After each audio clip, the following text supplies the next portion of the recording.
Time to round up a big story from the week. Former FBI Director James Comey will return to Capitol Hill this week to testify in a public hearing. It will be his first public appearance since his firing by President Trump this month. The chairman of the Senate Intelligence Committee hopes Comey's statements will be able to clarify recent events that have been reported. This comes after President Trump reportedly told Russians the former FBI director is, quote, a nut job, and firing him relieved pressure. Meanwhile, things are heating up with the investigation that might have cost Comey his job. Some believe that investigation might prevent Comey from spilling the beans on everything he knows. So the Comey and President Trump relationship, our topic this half hour. We want to hear from you on our Fox 26 Facebook page and on Twitter. You can tweet me at Sally Mack, Fox 26. Joining us live now in the studio is our senior legal analyst, Chris Tridico, Democratic media consultant, Mustafa Tamiz, and Republican strategist and public policy analyst, Jackie Bally. Good morning again. Good morning. All right, so where do we go from here now? Do we expect to hear from him this week?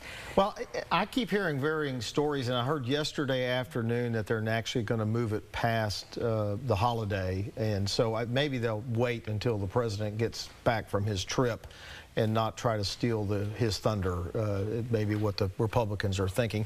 This President Trump versus James Comey has been brewing for a very long time. The president now has what he didn't want, a special counsel, Robert Mueller, taking over the investigation. And I think, Jackie Ball, the president could have escaped a special counsel had he kept his mouth shut. The special counsel is in office because of President Trump. Well, you have Democrats like Maxine Waters and Feinstein saying that there is no evidence that the president has committed a crime.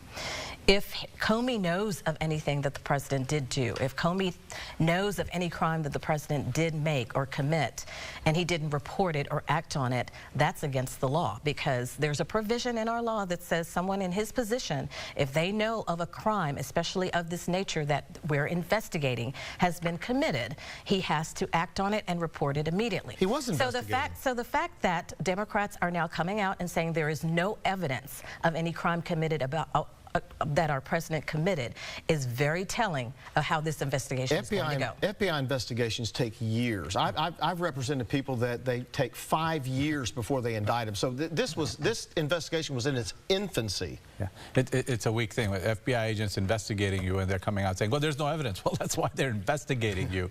And every single day, more and more concrete things are coming out that puts the president in a box. Look, this is an incredible testament to the American political system and American governing system that there are checks and balances. And if President Trump didn't like James Comey, he's just got James Comey 2.0 with Robert Mueller. Had he fired him right after he took office, this would not have been the big explosion that it was. The issue is his intent, right? And so people keep giving him the benefit of the doubt that he didn't mean it, he didn't mean it, he didn't mean it.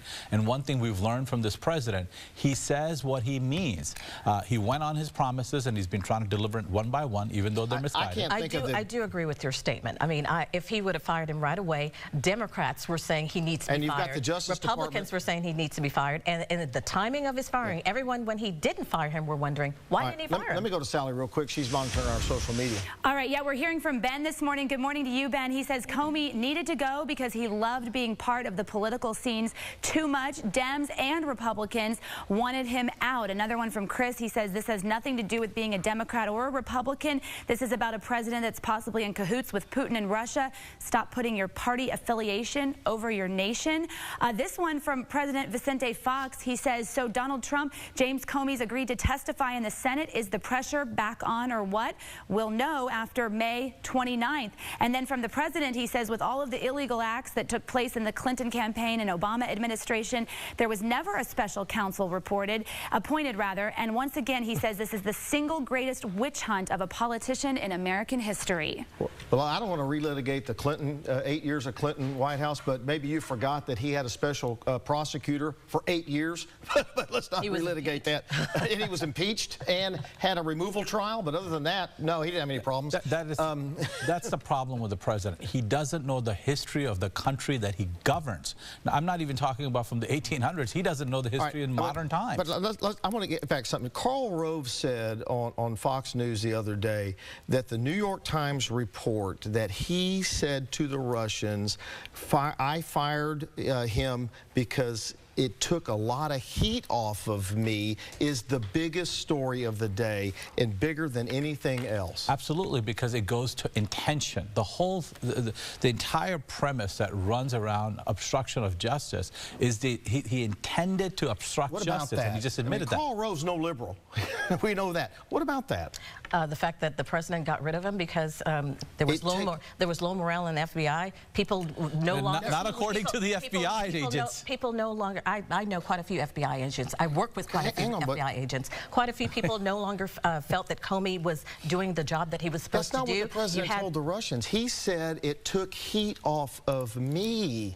That's the problem. How do we know what the president told? That's what he said. That's the readout on the White House. Denying it. But we don't know. No one was there. The president hasn't said that's There's a White House readout Russians that this is based on. That's not what he said. The so Russians why have are we said. Just assuming this is what? There's a White House readout that says that after every meeting in the Oval Office, the White House puts out a readout, which is the document that says what are the notes from the meeting.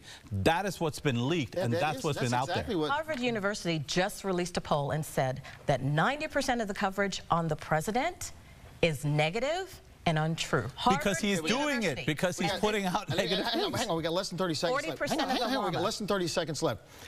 A report came out just yesterday that said this White House is the most negatively covered in American history. Why? Because he's using Twitter every single day to put out falsehoods, and that's the issue with it.